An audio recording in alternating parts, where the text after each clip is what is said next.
Durante años, el ecchi fue uno de los pilares del anime moderno, pero algo cambió. Hoy en día, si uno revisa los animes de cada temporada, vamos a ver que casi no hay ecchi, que los pocos que existen pasan totalmente desapercibidos. ¿Qué pasó? ¿Dónde quedó ese género que dominaba los rankings en los 2000 y principios de los 2010? ¿Desapareció por completo o simplemente mutó?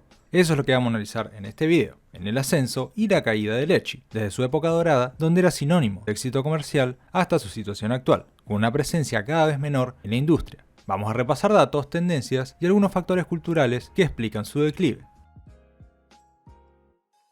Para entender cómo llegamos al declive del ecchi, primero hay que remontarse a su auge, porque aunque hoy parece un género en extinción, durante los 2000 fue uno de los más explotados por la industria del anime. Pero antes, ¿qué es exactamente el ecchi? El término ecchi proviene de la palabra H en japonés, que a su vez hace referencia a lo pervertido. Básicamente es fanservice, situaciones sugerentes y un humor basado en malentendidos. El ecchi juega con la tensión, con lo que insinúa más que con lo que muestra, y en su momento eso vendía mucho. A principios de los 2000, el anime estaba entrando en una nueva etapa. Veníamos del boom de los 90 con títulos más experimentales o de autor, pero los 2000 trajeron una explosión de géneros comerciales, y el ecchi encontró su terreno fértil. Series como Love Hina en el 2000 fueron pioneras en el formato de harem, comedia romántica y fanservice, marcando una fórmula que se repetiría hasta el cansancio. Protagonista masculino, algo imbécil, rodeado de chicas con personalidades variadas y un sinfín de accidentes que terminaban con alguna situación incómoda. Otros ejemplos son Chobits, Gears Bravo, Elfenlied o He's My Master, que siguieron empujando los límites del género, y no solo se trataba de mostrar de más. Muchas veces, el ecchi venía acompañado de una estética muy marcada, personajes con diseños cada vez más exagerados, buenos openings y endings con más fanservice que sentido narrativo. En resumen, todo estaba pensado para captar al espectador desde el morbo. Pero más allá de lo visual, lo que realmente disparó la producción del ecchi fue el negocio detrás. En esa época, el modelo de consumo se basaba mucho en la venta de DVDs. Las cadenas de televisión japonesas transmitían una versión censurada del anime, pero luego se lanzaba la versión sin censura en DVD o Blu-ray. El resultado es que los fanáticos que querían ver todo compraban el producto físico. No solo eso, el ecchi también era un género ideal para vender merchandising. Figuras, póster, dakimakuras, cuanto más provocativo era el personaje, más vendía. Esto se refleja en los datos. Entre los años 2000 y 2010, el porcentaje de animes con ecchi se mantenía relativamente alto, entre un 6% y 9% del total. Y en términos absolutos, la cantidad también crecía. En el año 2000 hubo apenas 8 animes ecchi registrados. En 2010 ya eran 37. Y ojo, hablamos de títulos oficialmente etiquetados como ecchi. Si contáramos todos aquellos que tienen fanservice sin estar marcados como tal, el número sería mayor. Aparte, esta fue la época donde nacieron varios clichés del género. Los baños públicos, las caídas accidentales, la rival tsundere, el episodio de la playa, el de las aguas termales, todo eso se estandarizó en esos años. El ecchi dejó de ser un recurso ocasional y se convirtió en la esencia de muchos animes. Algunos estudios hasta empezaron a especializarse en este tipo de contenidos, sabiendo que había una base fanático fiel que consumía todo lo que salía. Y obviamente que no podemos olvidarnos del impacto en el público occidental. Mientras que en Japón estos animes se emitían tarde por la noche o directamente salían en formato físico en internet, los fanáticos hacían lo suyo. Para muchos adolescentes de esa época, el ecchi fue la puerta de entrada del anime. Lo curioso es que en ese entonces nadie se imaginaba que esa fórmula que parecía infalible iba a saturarse tan rápido.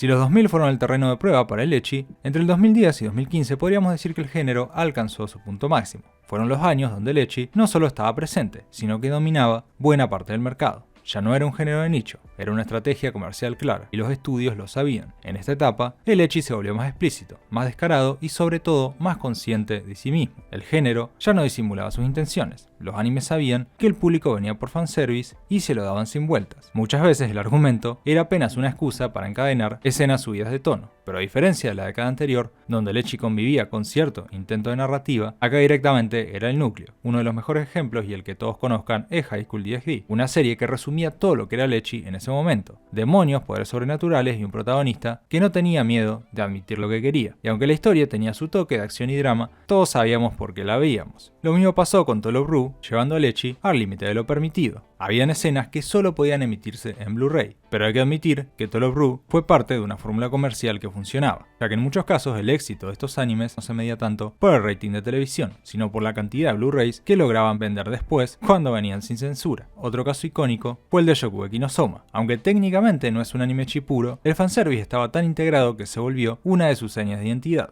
Reacciones exageradas al probar comida, una mezcla entre cocina gourmet, el anime fue un éxito rotundo, incluso para un público más amplio. mostraba que el ecchi no solo podía ser una herramienta de provocación barata, sino también un recurso estilístico si se usaba con inteligencia. También hubo otros animes que, aunque menos conocidos, apuntaban directo al público fan del ecchi. Sekirei, Izuka, Monster Musume, todos repetían la fórmula, algo de acción o fantasía para justificar el escenario y mucha comedia. En términos de producción, el periodo entre 2010 y 2015 fue uno de los más activos de la industria. El ecchi representó entre el 10 y 13% de todas las producciones. Es decir, 1 de cada 10 animes tenía contenido ecchi como parte central. Esto se daba porque el contexto favorecía ese tipo de producción. Las plataformas de streaming todavía no tenían el peso que tienen hoy. Crunchyroll existía, pero su catálogo era más limitado. Netflix no había entrado fuerte. En el mundo del anime, el consumo se daba principalmente a través de la televisión japonesa y luego en la venta de DVDs y Blu-ray. Y como dijimos antes, muchos de estos animes usaban la censura televisiva como estrategia. El espectador veía media escena y si quería el resto, tenía que comprar el DVD. Aparte, esta época coincidió con el boom del merchandising. El fan del anime ya no solo miraba la serie, quería la figura, la ilustración exclusiva, el calendario, y el ecchi era perfecto para eso.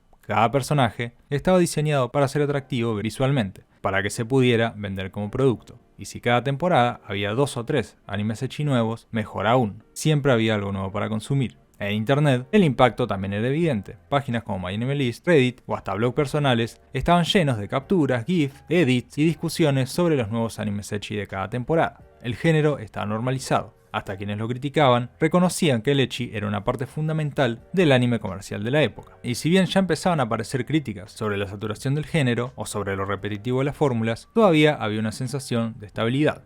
Nadie imaginaba un declive inminente. Al contrario, todo indicaba que el ecchi seguiría siendo un jugador importante en la industria durante años. Pero lo que pasó después fue inesperado. A partir de 2016, algo cambió. Las plataformas comenzaron a ganar terreno. La censura dejó de ser una herramienta de marketing y el público empezó a buscar otras cosas. El fanservice ya no era suficiente para sostener una serie entera. El ecchi, sin cambiar su fórmula, se fue quedando atrás. El 2016 marcó un punto de inflexión. Aunque nadie lo dijo en voz alta, algo estaba empezando a morir. El ecchi, que venía siendo uno de los géneros más constantes y rentables del anime, comenzó a mostrar señales de desgaste. No fue un colapso repentino, pero sí una caída progresiva. Y lo más llamativo es que, a diferencia de otras crisis en la industria, esta vez no fue por falta de oferta, sino por falta de interés. Ya desde el 2015 se notaban ciertos síntomas. Las fórmulas se estaban agotando. El protagonista genérico, rodeado de chicas sin profundidad, ya no sorprendía a nadie. Las situaciones accidentales ya no causaban gracia y los diseños de personajes empezaban a parecer todos iguales. Lo que antes generaba expectativa, ahora generaba indiferencia. El público ya había visto 1000 veces el mismo episodio de playa, el mismo capítulo de aguas termales y el mismo festival escolar. La industria no ofrecía nada nuevo. Pero más allá del desgaste interno, hubo factores externos mucho más fuertes que aceleraron la caída. El primero y probablemente más importante fue el ascenso de las plataformas de streaming como nuevo modelo de distribución. En 2016, Crunchyroll ya estaba consolidado como el gran referente legal del anime en Occidente, y Netflix comenzaba a producir sus propias series japonesas. Esto cambió completamente las reglas del juego, porque estas plataformas no querían verse asociadas con contenido demasiado sexualizado. Si bien el ecchi no pasa de eso, el fanservice excesivo podía incomodar a parte del público más general, y estas plataformas apuntaban a eso, a que un anime pudiera verlo cualquiera, desde un adolescente hasta un adulto que recién estaba entrando al anime. El ecchi, con su estética, dejaba de ser vendible para un público amplio. Entonces muchos animes ecchi comenzaron a ser excluidos o directamente censurados, y si no estaban disponibles en plataformas masivas, perdían visibilidad, y con eso rentabilidad. Otro factor importante fue el cambio de enfoque del público. La nueva generación de fanáticos estaba interesada en otro tipo de historias. Ya no bastaba con ver chicas y fanservice. El público empezó a buscar emociones más profundas, tramas más elaboradas y personajes más realistas o complejos. El auge del recuentos de la vida, los animes de drama o hasta los isekais con elementos filosóficos mostraban una nueva tendencia. El fanático quería algo más, y si el ecchi no se adaptaba, quedaba atrás. Esto también se reflejó en los datos. Volviendo a la gráfica, el porcentaje de animes ecchi cayó drásticamente entre 2016 y 2020. En apenas 5 años, el ecchi perdió 2/3 de su presencia en la industria. Y no solo eso, la cantidad absoluta de animes ecchi disminuyó notablemente, mientras el total de producciones seguía creciendo cada año. Aparte, el modelo económico cambió. En los 2000 y parte de los 2010 se vendían muchos DVD y Blu-ray. Ahora, con el streaming, esa fuente de ingresos se redujo. Ya no era tan rentable el hacer un anime solo para venderlo sin censura en lo físico. Y si el fanático no compraba los Blu-ray, el incentivo de meter escenas provocativas desaparecía.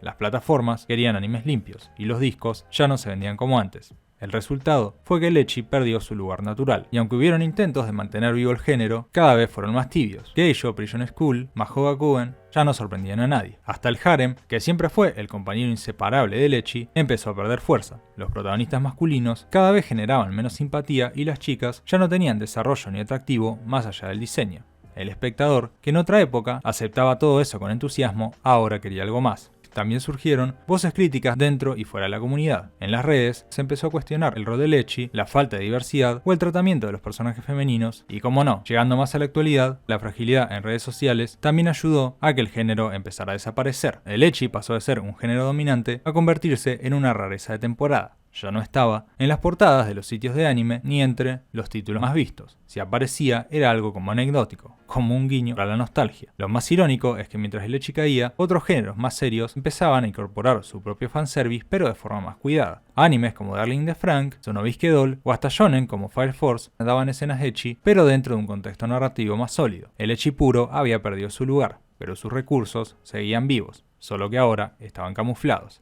El ocaso del ecchi fue lento pero claro, y el periodo entre 2016 y 2020 dejó una cosa en evidencia: el género no supo adaptarse a los cambios del mercado, del público y ni de las plataformas. Por eso, aunque no desapareció por completo, quedó marginado.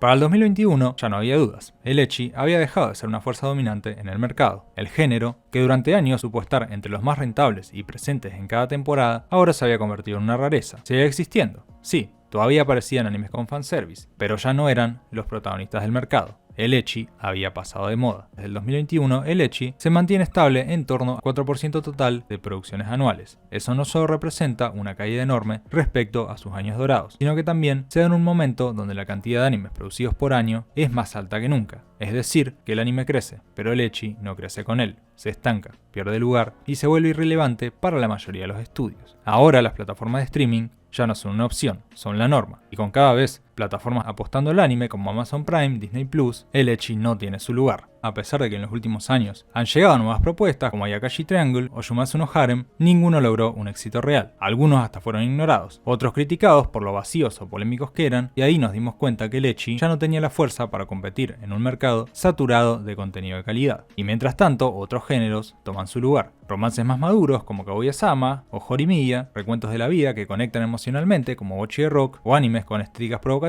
pero con tramas profundas como Chainsaw Man o Sonobisque Doll. El último caso, como ya lo mencionamos, es clave. Un anime con una protagonista atractiva, momentos muy cargados de tensión, pero nadie la etiqueta como ecchi, porque la narrativa y el enfoque artístico están por encima del fanservice. No se sienten como un anime que vive de mostrar, sino que lo usa como una herramienta más, con sutileza, y eso conecta con la sensibilidad actual. El ecchi dejó de ser necesario. Ya no cumple una función comercial clara, ni una función narrativa destacable, ni siquiera una función cultural. En muchos casos, su lugar fue ocupado por otros géneros más relevantes, y su contenido fue reemplazado por productos más directos en otros lugares. El ecchi quedó atrapado en un punto intermedio que ya no interesa. Pero de vuelta, esto no significa que haya desaparecido por completo. De vez en cuando sigue saliendo algún anime con fanservice, algún harem provocador o alguna adaptación de novela ligera subida de tono, pero son casos aislados que rara vez logran destacarse. En general pasan desapercibidos, se olvidan en una temporada y no generan impacto real. Entonces, ¿qué le queda al ecchi hoy? La nostalgia. Algunos fanáticos siguen buscando ese tipo de contenido por costumbre o por cariño a una época pasada, pero el mercado, las plataformas y la audiencia están mirando hacia otro lado. El ecchi ya no es protagonista, ni tendencia ni polémica. Es un género que vive el recuerdo y apenas sobrevive en la sombra. Y vamos con la pregunta para finalizar el video. ¿Realmente murió el ecchi o simplemente está esperando una nueva forma para volver? Obviamente que la respuesta no es tan simple, porque si bien los datos nos muestran una caída clara y sostenida, también es cierto que la demanda por este tipo de contenido nunca desapareció. Cambió de formato, migró de espacio, se transformó, pero sigue existiendo. Entonces la pregunta no es si el ecchi va a volver, sino cómo lo puede hacer. Una posibilidad es que regrese camuflado. Ya lo vimos en animes como Sonobisque Doll, que tiene escenas cargadas, pero sin caer en los clichés del género. Ese tipo de animes apelan a este contenido desde un lugar más estético y más emocional. Si el ecchi logra adaptarse a esa sensibilidad moderna, podría volver a tener lugar. No como género explícito, pero como un recurso integrado con sutileza. Si el ecchi quiere volver a tener impacto, tiene que evolucionar. No alcanza con dar siempre el fanservice. Necesita reinventar sus fórmulas, dar nuevas perspectivas y hasta diversificar su enfoque para no depender solo de un recurso, porque ahora el público se volvió más exigente, pero lo que sí estamos seguros es que la época dorada del ecchi terminó y no va a volver. Ese lugar hoy lo ocupan otros géneros con más fuerza comercial. Aunque también hay que decir, la industria del anime es cíclica. Lo que hoy está en baja, mañana puede volver si se da el contexto adecuado. Y si el fanservice logra traer una nueva fórmula, tal vez podríamos ver un nuevo ecchi adaptado a los tiempos que corren. Pero sí que podemos decir que el ecchi cumplió su ciclo. Aunque su esencia sigue latente en muchas formas nuevas y tal vez no vuelva como género, podemos decir firmemente que nunca se fue del todo.